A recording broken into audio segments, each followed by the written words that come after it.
Yo, what's going on, guys? I know it's been a minute since I made a video or an update regarding the truck. I do have a bunch of stuff in the works, though. I just want to start off by saying that I have gotten quite a few parts for the Hemi build lately. You can kind of see I kind of got everything somewhat together right now. I do want to start off by saying that this is kind of like a mock-up build-up, though. You can see I got my RCD wheel on the front here.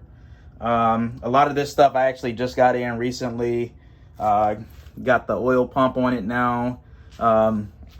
This is a RCD 2-stage oil pump. It's set up for a dry sump. You can kind of see I'm running a Dan Olson oil pan right here. So at some point maybe this might get upgraded in the future, but I just kind of need it. This was like really important for me to have because we still have to do the steering system in the truck. So if you can see, this actually sticks out quite a bit. So, and on a S10, the steering shaft is like right in that area. So it's kind of an important piece to have. So I do have the crank in the motor right now. You guys saw that I did the build up a few months ago. But the reason for doing it this time is actually because, like I said, I just got my front pulley stuff in. So I got the RCD 12-1 trigger wheel. I just got this RCD Hemi crank hub. Shout out to Barry over at Noonan for getting me all those part numbers too, because I was scratching my head because they make so many different flavors of this stuff, and it's just something for everything. So it's really easy to get mixed up with the stuff and get the wrong stuff. So shout out to Barry for that. I do have an ATI pulley now. So, you know, just a standard ATI pulley, super good quality. But one thing that I was trying to figure out, and I'll pan over here so you guys see what I'm talking about. But so this is a piece that I actually just got from Jones Racing. Oh God, I almost dropped that on the head. But yeah, this is a piece that I got from Jones Racing. And the reasoning for this piece is because, as you guys know, this is a water jacketed motor. Water jacket. Or I'm sorry, water port. Water port. H2O. So this is a drag and drive build. Because I've been noticing, like, even when I go live on TikTok, a lot of people are asking me, like, what my goal is with the truck. This is a street truck through and through more than anything. So the reason I had to get this pulley set up, and you can see that this is set up with two different pulleys, HTD rib style pulley. That's like for like a mechanical fuel pump. And then you have your standard 6 rib. So like a lot of LS stuff typically runs the 6 rib. But the reasoning for that is because, for one, I need one from my 16-volt alternator. I don't know if I'm going to keep continuing and run this one because I have changed quite a few things. Because this was originally something that I got for my LS build, but this is a 16-volt Power Master alternator. And then you can see I put a KRC pulley on it, and that's more so to underdrive it. So basically reduce the RPM that the alternator sees, because this engine, this will spin up to over 10,000 RPM, and I don't really think that alternator would like that too much. So that was kind of the reason for gearing that down. But obviously, you guys know I'm a stickler for this. I am running AC on the truck, so you can see I got a Sandon SD7 AC compressor. So yes, I will have air conditioning on the truck. Right now, I'm planning on having everything mounted like in this area on the passenger side. I just got to come up with some type of like billet bracket. So I might at some point get this stuff scanned so that way I can have a proper bracket made for all this stuff. Because I got to have something for the AC. I got to have something for the alternator. And then I am also running this pretty trick piece right here. Let me pull this stuff in the camera, sorry. So I kind of set this stuff up for like a little bench test because I shot a video the other day on TikTok. But this is a pretty trick piece that a friend of mine makes, Chris Stewart. Some of you guys probably know who he is, but he had a pretty badass. I believe it was a Nova or a Chevy 2, one of them.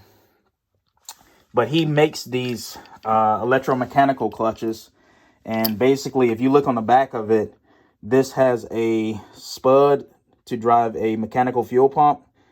But the trick thing about this is that this is essentially a really strong AC clutch.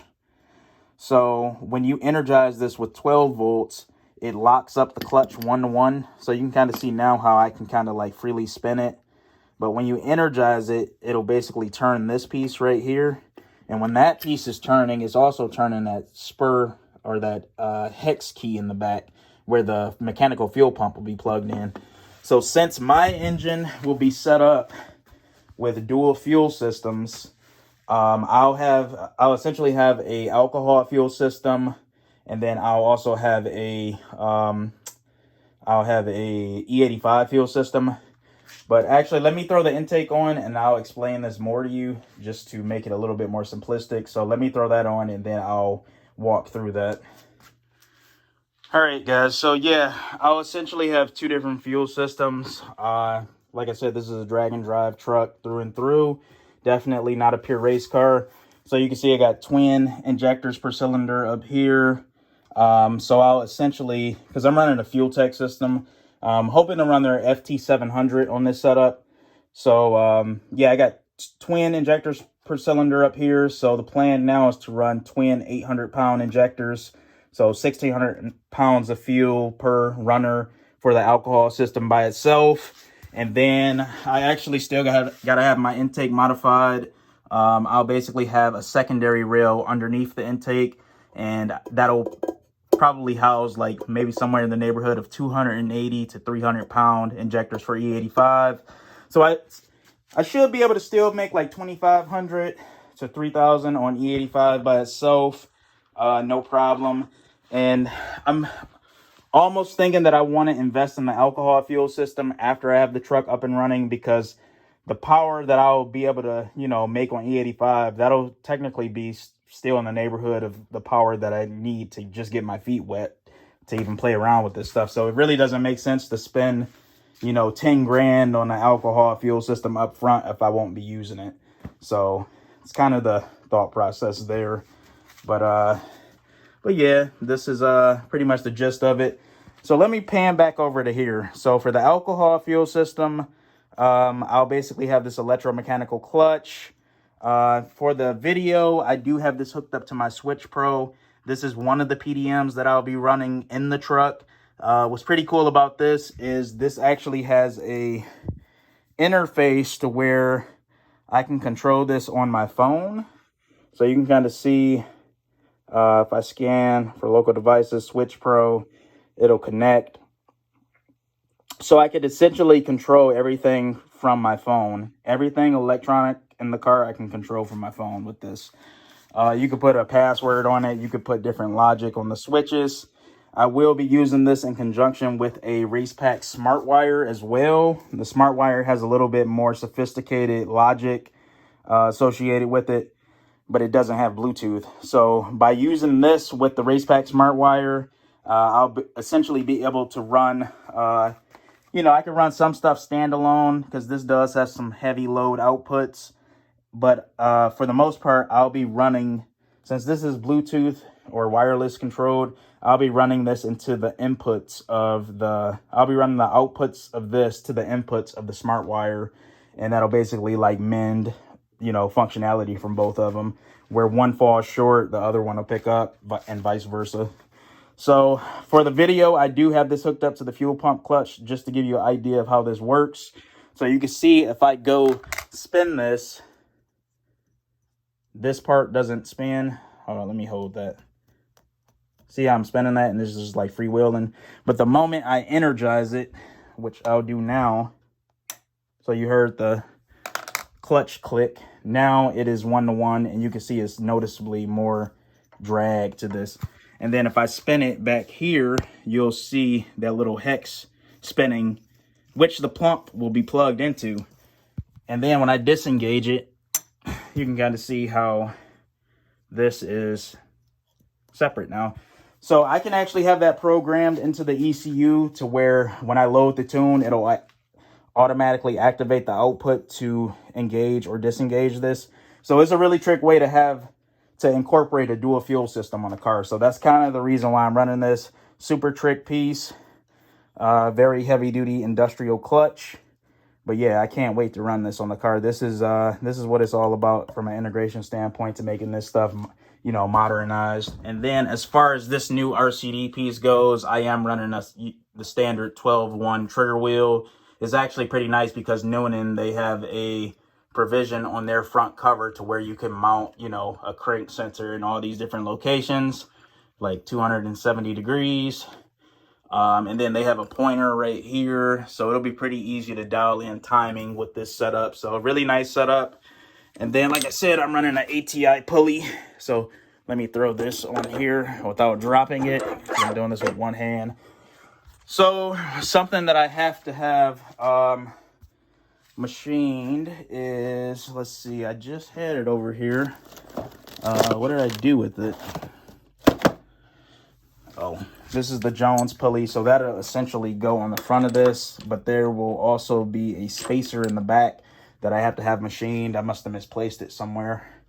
But yeah, this is pretty much the gist of it. And then I will have, I'm thinking the AC and the alternator will probably be on this side where my thumb is pointing. Just got to make sense of it. I'm almost thinking it might be easier to just hard mount this stuff to the, like, have the bracketry basically come off the chassis, and then have the tensioner also mounted on the chassis. So that way, if I ever got to pull the motor out during a drag and drive event, I don't have to pull the accessories off. The only thing I got to pull off is a belt.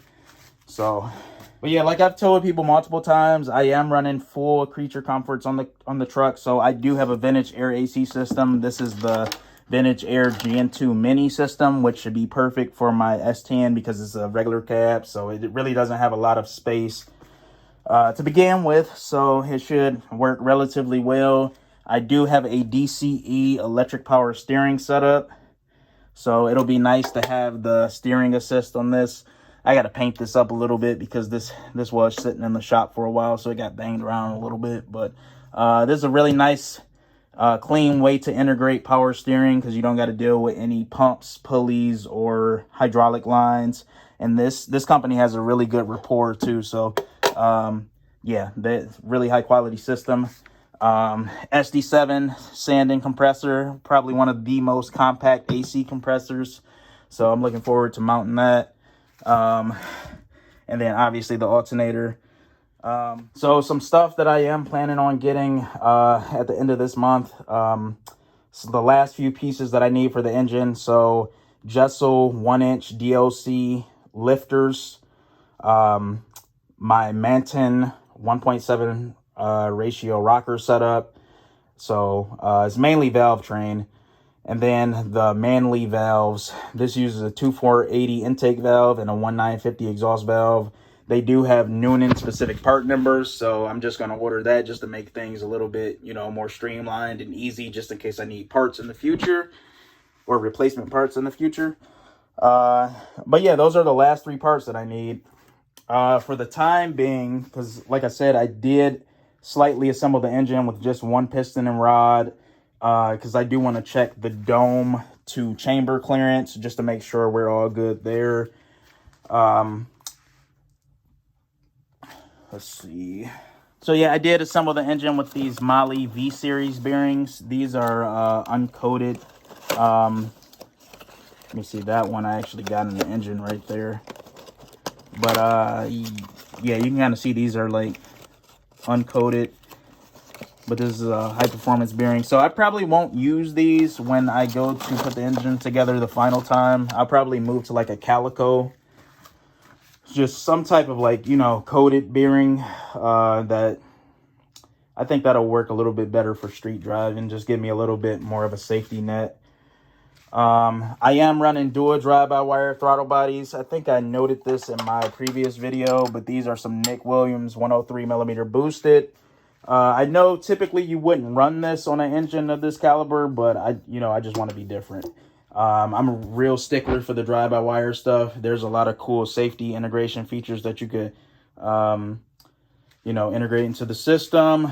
I am running dual throttle bodies, so I will be running those in conjunction with a Fuel Tech high current SSR, because sometimes you can run into a situation where the ECU, like if you're really running high boost, that puts a lot of load on the stepper motor inside of the electronic throttle, and sometimes the system can fault out because it'll see that it's pulling a lot of current, and it'll think that this throttle body is like in a jammed like situation, when it's really just the boost pressure pushing against the throttle blade that's making the current drive up. So I'll more than likely be running 2 of those SSR relays to handle the high current side of the throttle bodies to prevent that. And yeah, that's kind of the plan there. And then I guess as a slight recap, just to go over the rotating assembly again. So I am running a Bryant crank. This is a Billet crank, really high quality. I actually ran one of those with my Turbo LS setup. I am running some MGP rods, super high quality aluminum rod. I do have these untorqued, because you are supposed to leave them untorqued if you let them sit. The rod length is 7.050. I basically set it up to where the pistons are about like 30 thousandths in the hole at TDC. These pistons are diamond pistons. I actually have to send these out to line to get coated. I just had that same process done on my turbo dirt bike piston. A lot of you guys probably know me from that build. But yeah, these are 1.520 compression height. Really good ring package in it. Compression is 13-to-1 on this engine. I know some of you guys probably think I'm crazy for that, but I don't care. I tend to do wild stuff like that because I'm ready to party. So 13-to-1 compression. This is a plus 32.5 cc dome. But yeah, I am sending these pistons out to line to get coated. That is a company that is local to me because I am up in Michigan. But yeah, this is line to line right here. I just had them coat the piston for my turbo dirt bike piston. You can kind of see right there. But it's a self-clearancing coating. So you would typically build it a little bit tight to the piston to wall clearance, and then it'll basically like self-machine in the cylinder. And so the first oil change with that coating will be pretty dirty. You'll probably have pretty black oil because some of that stuff will get in the oil as it's self-machining. But yeah, it has a really good rapport. People have really good luck with it. It's a anti-frictional coating, and it does really, really well. Actually, coincidentally, Steve Morris just made a video with the owner of Line to Line, and he kind of, explained that. So if you guys go check out that video, you'll kind of see the more specifics behind it. And then obviously this is a twin turbo build, so shout out to Jose over at Forced Inductions. I'm running a pair of his 110mm FI GTR dual ball bearing turbos. These turbos are super nice. They have billet back plates, billet CHRA, and then this is their own V-band cast housing. So I still got to get these ceramic coated black, and then maybe I'm thinking about getting the turbo compressor housings polished. I don't know, still haven't really decided, but it's crazy to see how much lighter these turbos are versus his old GTR turbos, because so much billet aluminum has taken the place of the cast iron that was usually back here. But like, I'm literally lifting this with one hand. It's like, I think like 35 pounds or something. They're like night and day difference as far as weight though. It's crazy. I'm running a Bullet cam. This was a really expensive cam because this cam is S7 tool steel, so a really beefy piece. I got this from Bullet. The cam really isn't that crazy. It's around like 850 lift. You do got to remember that this engine has like almost a 2.5 inch intake valve in it though. To be exact, it's a 2480, intake and then a 1950 exhaust. But yeah, this is the goal with speccing this cam out for this engine was basically to make it live on drag week or sick week. So it's not as radical as you think. I mean, I'll just turn up the boost if I need more power, but this engine should still make well over 1,000 horsepower, even in NA format. So yeah, that's pretty promising. But yeah, twin 110 millimeters, 13-to-1 compression on a 540 Hemi. I'm thinking that should make some pretty good power. Can't really complain about too much with that. And then, as you can see, because I just couldn't resist, because this crank is so freaking beautiful, but I actually got the crank sat down in the block. As you can see the peanut butter oozing off the side of the studs. So those are torqued. But man, this thing is just absolutely gorgeous. It almost sucks that you have to cover this type of stuff up, because this literally just straight up jewelry. It is just so shiny and smooth. But yeah, it even it turns as smooth as it looks. It's amazing. Amazing. Shout out to Bryant. This is my second crank from these guys. Had one in my LS setup. Never really got a chance to put it through its paces because I sold it before I ever got that engine up and running. It was built, but yeah, I just had to let it go so I could do the Billet Hemi. Just, you know, go crazy, you might as well do it all the way. But yeah, this thing turns beautifully, feels nice and smooth, no complaints, looks as good as it turns. But yeah, pretty happy with it. And then this spline right here is like super beefy. So mine is actually a 4250 stroke. They actually document all of that stuff right there. 4250 stroke. This is the bob weight right here. It is a spline crank. So if I want to do a screw blower, I could definitely do one of those down the line. Who knows, I might end up with one. But it's a spline crank, and then it is a RCD crank too. So that's what this cog right here, these little divots indicate. But yeah, this is a pretty robust piece. Definitely happy with it. Definitely wasn't cheap, but you get what you pay for, and this is pretty much the foundation of the engine. So this is the most important part. So this thing, let's go. Yeah, bye-bye engine. But yeah, happy with it. Looks good. Pretty sweet. Yeah, but you guys can see I do have a single piston and rod in right now. It was just making me antsy looking at all these parts, so I wanted to, you know, just put it together for the hell of it. But you can see I got the crank in, beautiful Bryant crank, billet. Got the rim finish on it, that's why it's so shiny in there. I just oiled down the cylinders.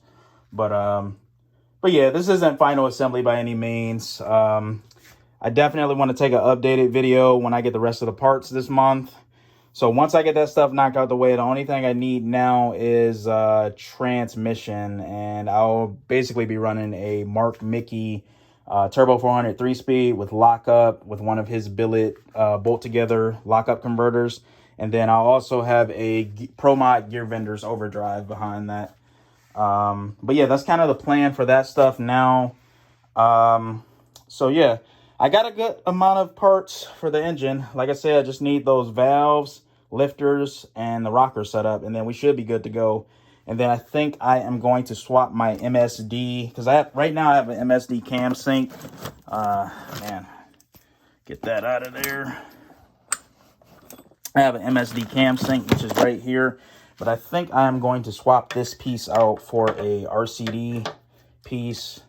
But yeah, basically how the Hemi drives the oil pump is basically a shaft that attaches from, or there would be a gear on this cam sync, and it is spun by the cam.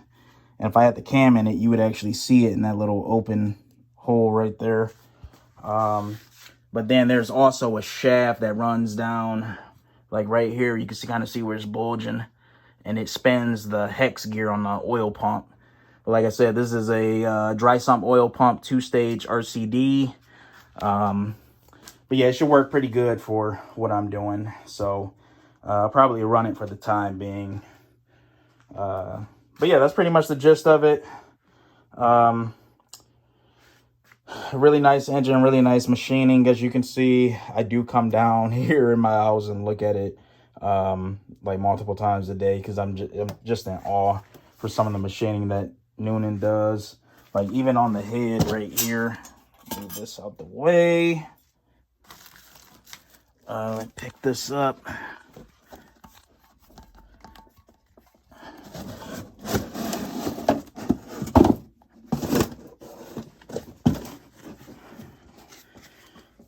Yeah, like even on the head, like the chambers look, see if that'll zoom in. There we go. Looks pretty good. I'm holding this at a weird angle, so I'm gonna put it down, but they do a lot of stuff like that. It just looks really, really clean. So shout out to those guys over there. They really have that machining down pack. Copper beryllium seats.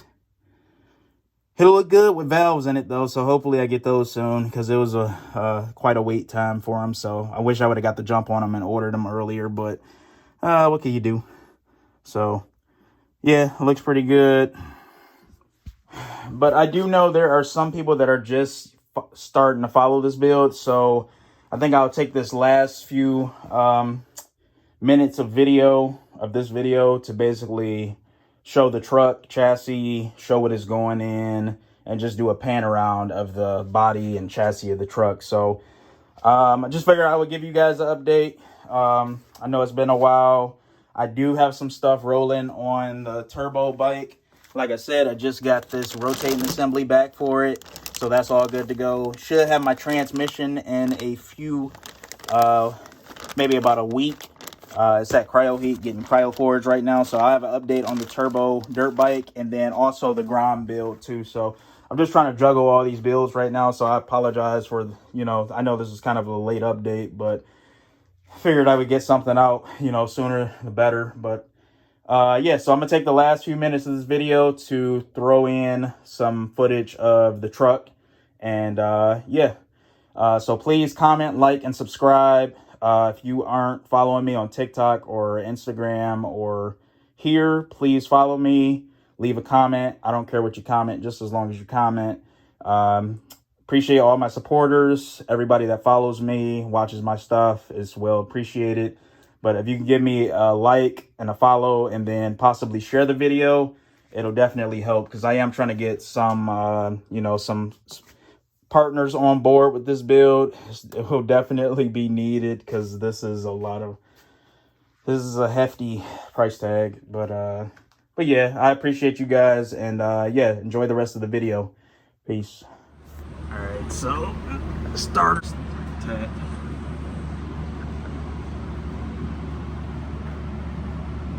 See, starter fits in there pretty good.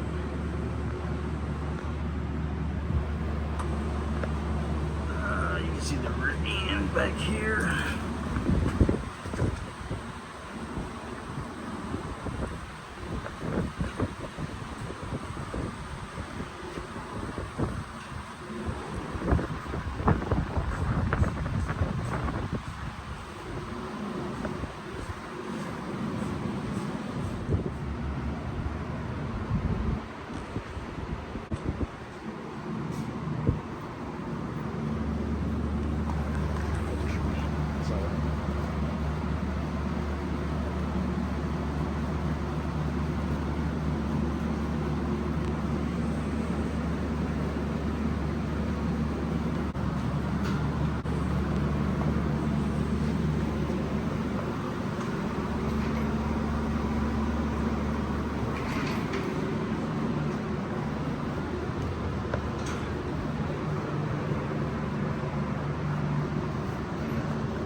All right, so yeah, I have to do a voiceover right here because there was some audio in the background, and I really don't want my video to get flagged, but you can kind of see the front half of the truck right here, kind of see how the strut brace is welded in.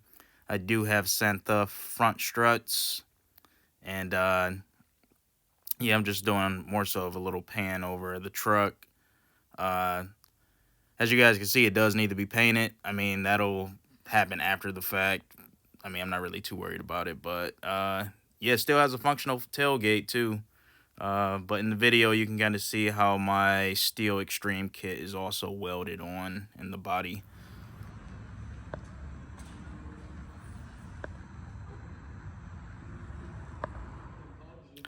And you can see right here, this is the actual rear end that's going in my truck. This is a 40 spline floater with a Billet Strange 40 spline center section and a set of 15 by 14 double B lock wheeled wheels. I got them on the 315 in the video, but I'm actually going to stretch 275 on them when the truck is out.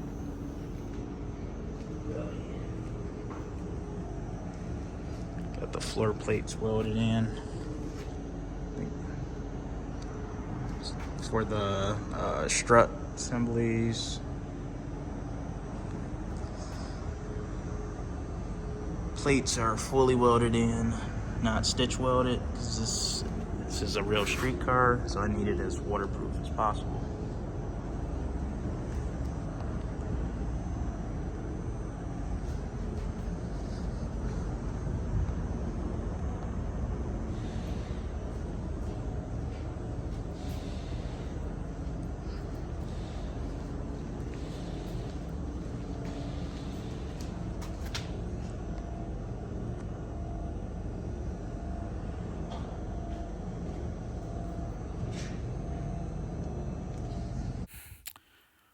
So this is a little bit of an older video right here, but I just wanted to show you guys the chassis without the cab being on the frame.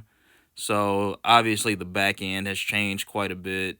We switched it up a little bit, but most of this stuff is still pretty concurrent with the current state of it. So you can kind of see I got some Marty Marilat rear 4-link brackets.